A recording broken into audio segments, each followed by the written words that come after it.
ভাই বহুতবার তো দেখলাম, একবার ইসলামের হাতে ক্ষমতাটা দিয়ে দেখেন 5টি বছরের জন্য, ভালো না লাগলে তাদেরকেও ডাস্টবিনে ছুঁড়ে ফেলাই দেন। এজন্যই বলবো আলেম সমাজের কাছে অন্তত 5টা বছরের জন্য আপনারা ক্ষমতাটা দেন, দেখি তারা কি করে। আমরা আর এই দুর্গন্ধজনিত এই ডাস্টবিন মুক্ত এরকম রাজনীতি আমরা আর চাই না। দেখেন প্রয়োজন নাই, তিনি স্বাধীনভাবে সব নির্বাচন করবেন।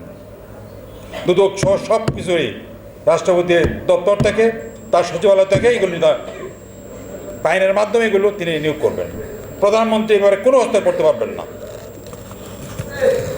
এরপর হচ্ছে রাষ্ট্রপতি যিনি হবেন, তিনি পরপর 2বারের বেশি রাষ্ট্রপতি থাকতে পারবেন না। প্রধানমন্ত্রীর প্রশ্নে আমার পরামর্শ হচ্ছে, প্রধানমন্ত্রী হবেন যিনি হবেন, তিনি সংসদের অধিকাংশ সদস্যরা তাকে সাপোর্ট করবে, তিনি প্রধানমন্ত্রী হবেন।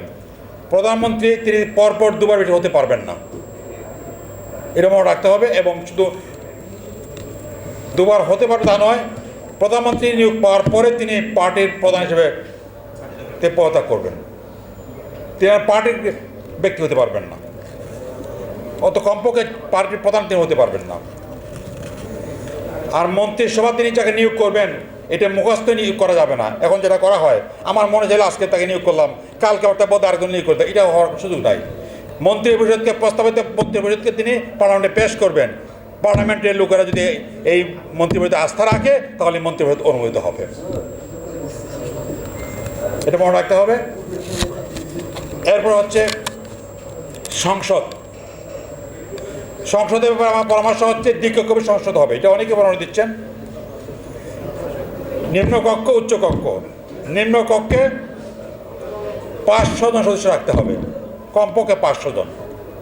এটা কমিটি করা যেতে পারে, 500 জনের নিচে নয়। এই 500 জনের মধ্য থেকে 250 জন অথবা 300 জন সরাসরি নির্বাচিত হবেন। আর বাকি 250 অথবা 200 জন যে সমস্ত দলের যে ভোট পেয়ে তারা পেয়েছেন, প্রাপ্ত ভোটের অনুপাতে এরা নির্বাচিত হবেন। অর্থাৎ 2 ধরনের পদ্ধতির আলোচনা হচ্ছে। তো কেউ পেয়ারের কথা বলছেন, কেউ নির্বাচনের কথা বলছেন। আমি 2টাকে মিশ্রিত করে একটা পদ্ধতির কথা বললাম। এটা অনেকে কোনো কোনো দেশে আছে, জার্মানিতে আছে। 200-250 লোক নির্বাচিত হবে, ডাইরেক্ট নির্বাচিত হবে। আর বাকি 250 নির্বাচিত হবে ভোট প্রাপ্তির অনুপাতে ভিত্তিতে নির্বাচিত হবে। আর উচ্চকক্ষে থাকবেন 100 জন সদস্য, তারা দেশের বিভিন্ন এক্সপার্ট জাতীয় লোকদেরকে নিয়ে এটা গঠিত হবে। এবং প্রত্যেক শ্রেণী থেকে পেশাকান থাকবে এবং 100 জন নির্বাচিত হবেন। এই নির্বাচন কীভাবে হবে, সেটাও এই নিয়মে হবে।